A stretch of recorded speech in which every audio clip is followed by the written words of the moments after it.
Hello, my name is Barb Scheibel, and I'm so excited to share my National Geographic capstone project with you all. I'm a third grade teacher in Phoenix, Arizona, and I work with 26 amazing students every day. My teaching philosophy is all about making connections with others, and I believe this lesson encompasses this extremely well. Over the course of a week, my students learned about hurricanes, specifically Hurricane Irma, Harvey, and Maria, and made connections with both survivors and volunteers. Throughout this lesson, my students developed and strengthened their desires to help others and stay informed about current events, as well as accomplish some truly remarkable things. I'm so proud of all of the hard work they've done, so now I'm going to take you through the lesson one day at a time. I really hope you enjoy. Day 1. Students will be able to describe how people helped during different hurricanes by writing a text response with at least 3 examples. First, to establish students' background knowledge, we created a circle map of the different kinds of storms we experience in Phoenix, Arizona. Afterwards, we watched a BrainPop video about hurricanes to introduce students to this topic.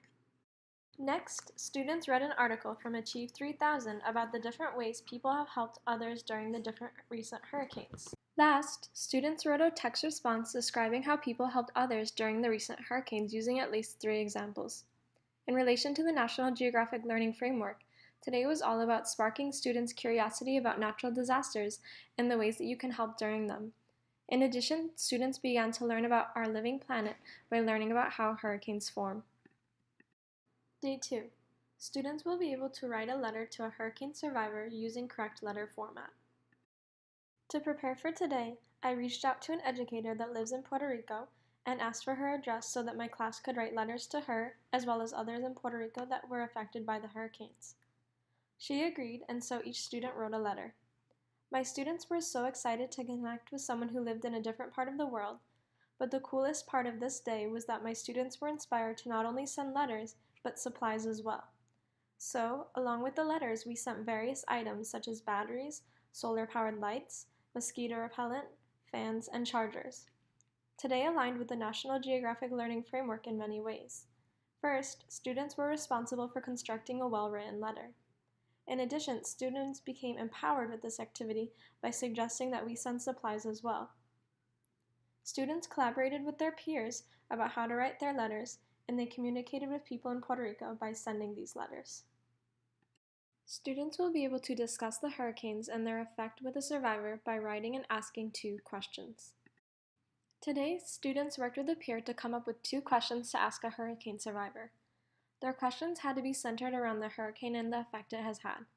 After writing their questions, we Skyped with the educator in Puerto Rico, and students were able to ask her their questions. The result was incredible. Students were able to fuel their curiosity by learning more about hurricanes as well as Puerto Rico. They collaborated with their peers and communicated with a hurricane survivor. They were able to make a connection with someone from a different part of the world and build upon their previous knowledge of our living planet. Day 4. Students will be able to reflect on everything they've learned by completing a final reflection project from a choice board. Today I gave each student a choice board with 9 different project choices. After giving directions on how to complete each project, I gave students time to work. Many of them had to conduct research prior to completing their project, which expanded their knowledge even further. Their final projects came out wonderfully. Some students chose to write a news report and then present it to the class.